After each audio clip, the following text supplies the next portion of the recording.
Dear students, the most of importance of sexual flowering plants is successfully completed by us. Moreover, today we can review the importance of flowering in sexual reproduction in flowering plant. What is the reason? Why do you like to review? Means lot of questions may be raised in our CBSE board and also NEET exam. The reviewing and revise the portion on the basis of various types of question. The interrogative idea about all the importance of flowering plants and sexual reproduction is very much important. Lot of questions are rising. Hence, you can expect the suitable answer, the relevant answer from us. So, we can go through the subject once again, and you please kindly concentrate your learning attitude and take all. On that basis, you can answer. Is very easy, and you can also get good mark. So, ultimately, what is the purpose of our studies or learning? So, we must earn good mark in our CBSE board. Subsequently, the revealing of syllabus is very much important. So, I fully recognize the students' mentality and their attitude. So, when we have completed the syllabus and they give the responsibility to the students to identify the answer, means somewhat they can get full difficult. They may feel difficult. So, in order to avoid such a situation, we want to simplify the answer, and whatever the question is there on the basis of climatic factor, you can answer. The suitable answer can also possible for you to deliver it. On the basis only I want to reveal it and recall it. Okay? Good. And what is the importance of questions? Now we would see the frequent questions. Frequently the questions are repeatedly the board raise the questions.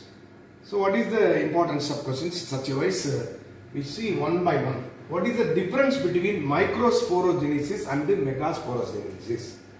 What is the difference between microsporogenesis and megasporogenesis? Microsporogenesis, male gametophyte. Megasporogenesis depend on female gametophyte. So, we can differentiate it easily in two ideas. Here we can see microsporogenesis, there we can see about the megasporogenesis. So, what is the microsporogenesis? The initiation formation. So, the initial formation is formation of microspore. The process of formation and differentiation of pollen grain from microspore mother cell. That mother cell undergoes meiotic division. So what happened? 4 haploid microspore will be produced after the meiotic division. That microspore will become such a pollen grain. So here the process of formation of differentiation of pollen grain from microspore mother cell undergoes division of by meiosis is known as microsporogenesis. So the opposite megasporogenesis, megaspore mother cell undergoes the same meiotic division. The megaspore from megaspore mother cell by meiosis, that is known as megasporogenesis. So that same. Both of them are here microsporogenesis, there megasporogenesis. They are all produced from microspore mother cell here in the female gametophyte. There also the megaspore mother cell will produce the megaspore after the division of meiotic. Here also the same. The microsporogenesis, where it is occurring pollen sacs of anther. So anther is the male gametophyte. So the pollen is occurs in the pollen sacs of anther. Here the female gametophyte megasporogenesis occurs in the nucellus of the ovule.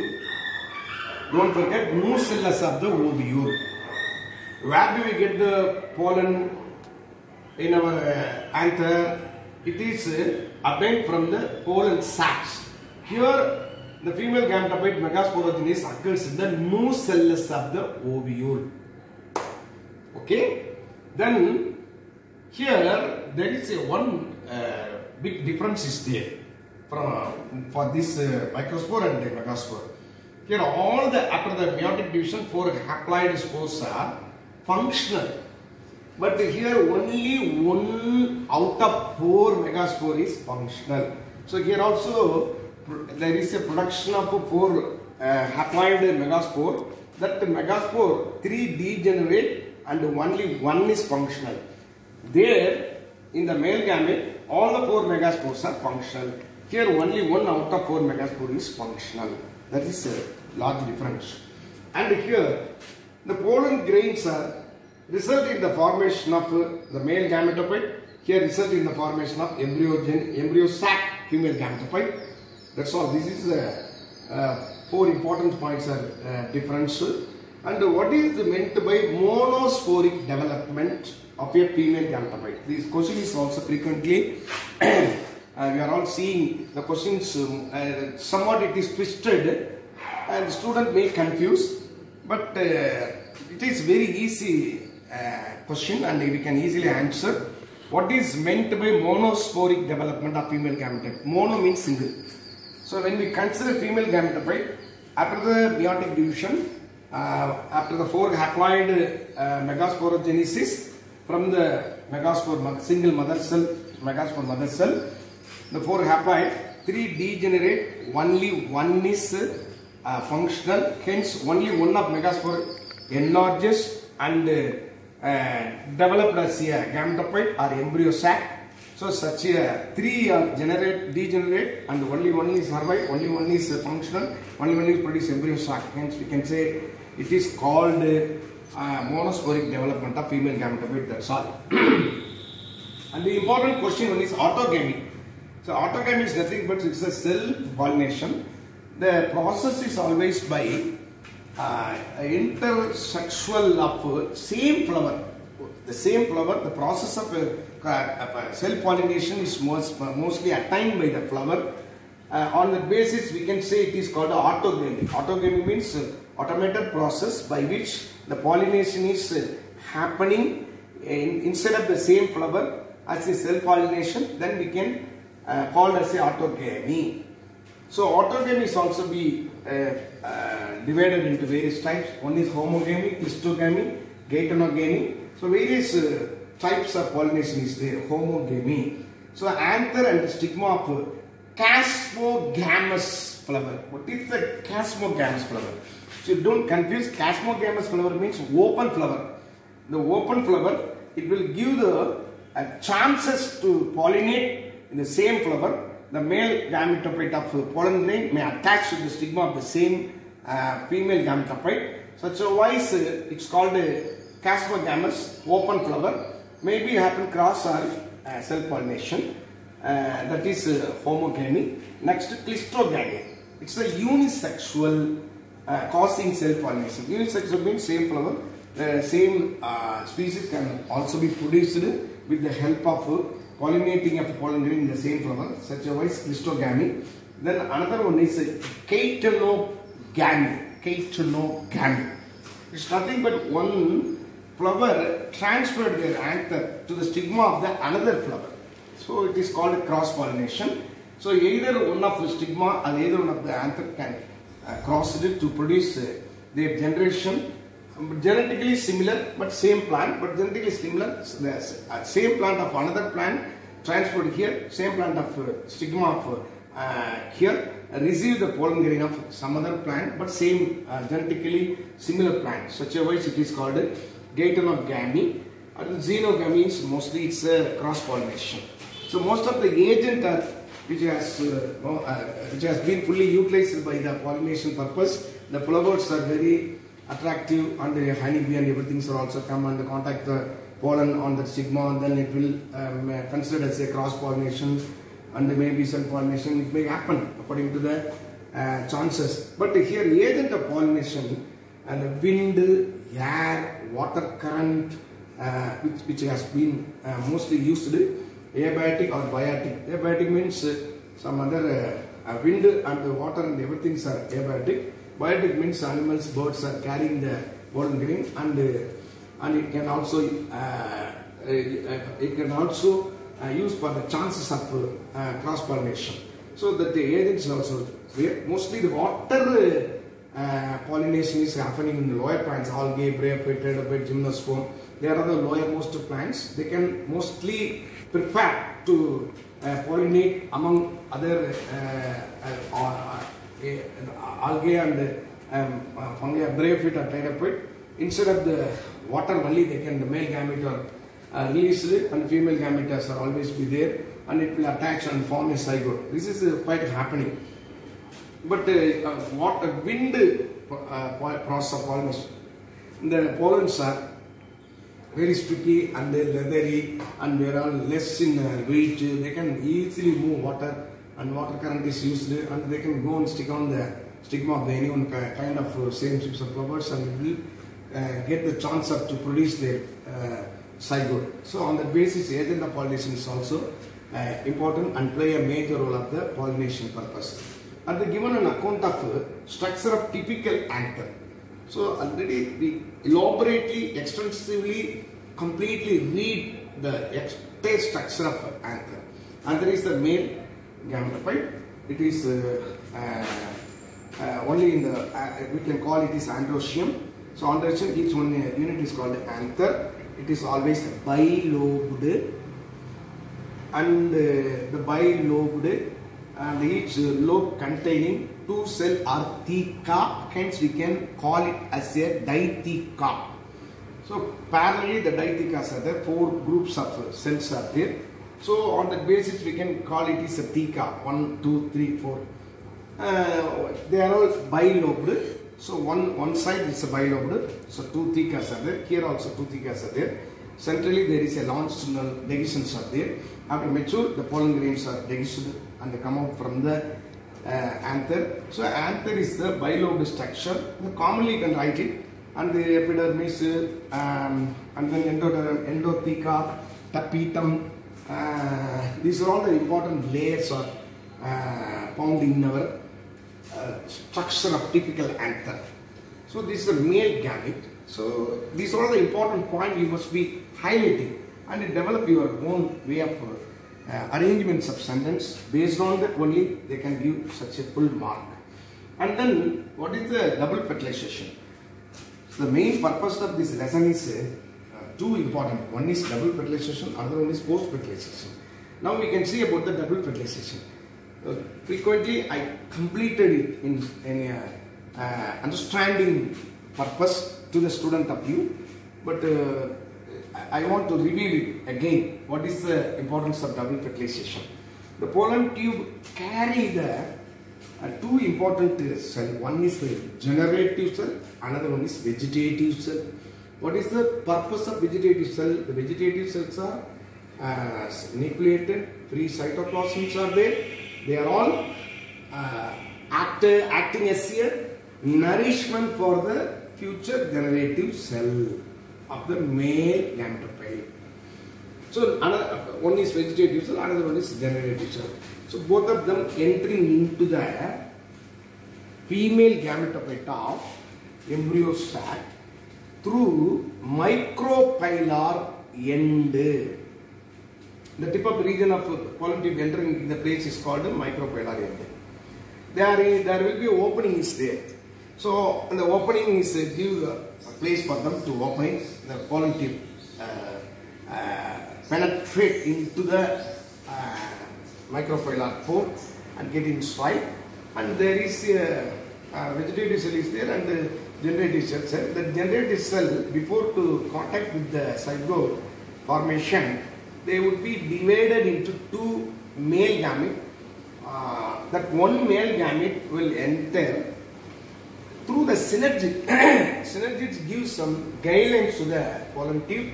Based on that, it will enter and contact with the egg. The central egg is there. Egg is having its own nucleus. The male gamete is having its own nucleus. Both of them come in contact and fuse. Hence, we can say it is called syngamy. First, the male gamete and female gamete come and join, fuse with each other and fertilize. Such a wise we can call it is called a syngamy. So one fertilization is over.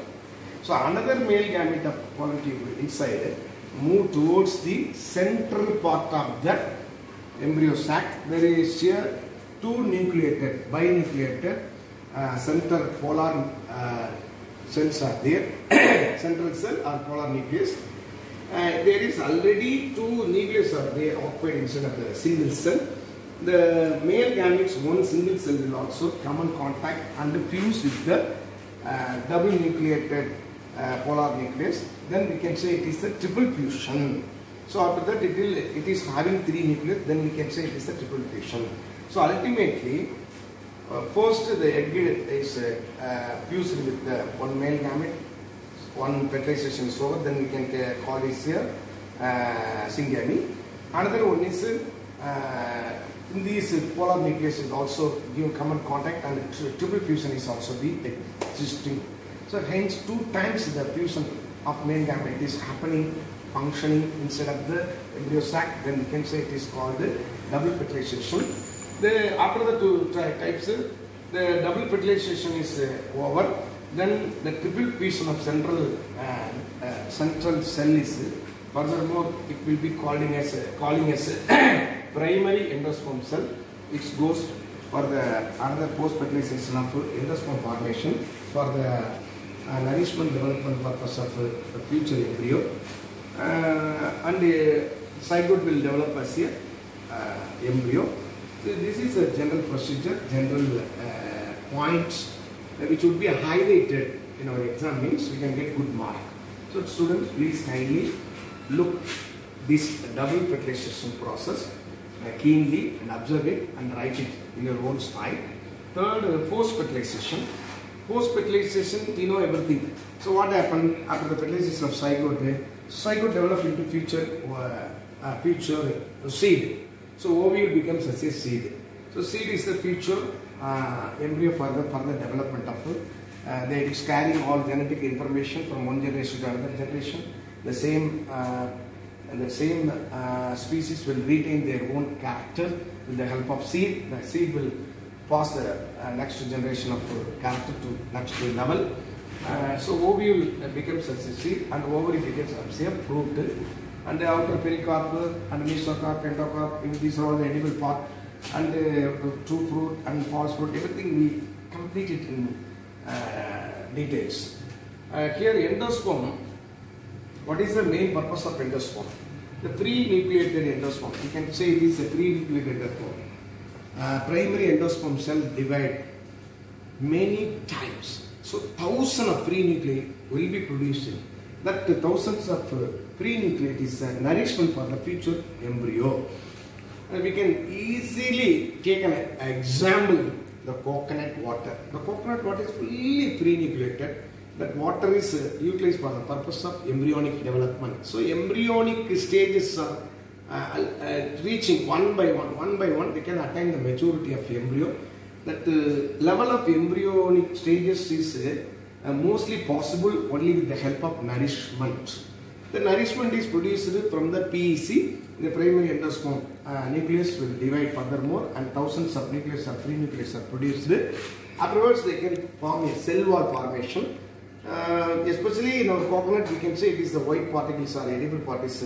Tender coconut is completely ultimately formed as a kernel, the white formation because of cell wall formation. The nucleus, the entire cell wall and cell is arranged instead of there is a nucleus. So they will form a edible part that will also be utilized by the future embryo for their further development of embryonic stages. So this is the post fertilization. What happens after post fertilization? If it is considered to be a dicotyledonous plant, two types of cotyledon will be producing. So it's an embryonic axis. From the embryonic axis, after the level of epicortyl, there will be a two cotyledons develop, and there will be one important primordial leaf primordials are there, that's called plumule.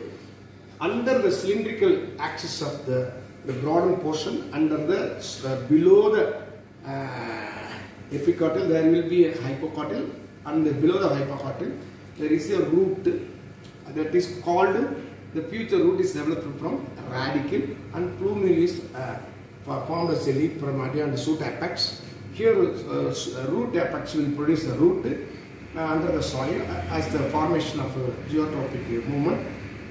The shoot apex can also produce above the soil level against the gravitational force. Then we can say it is called phototropism, negatively geotropic movement.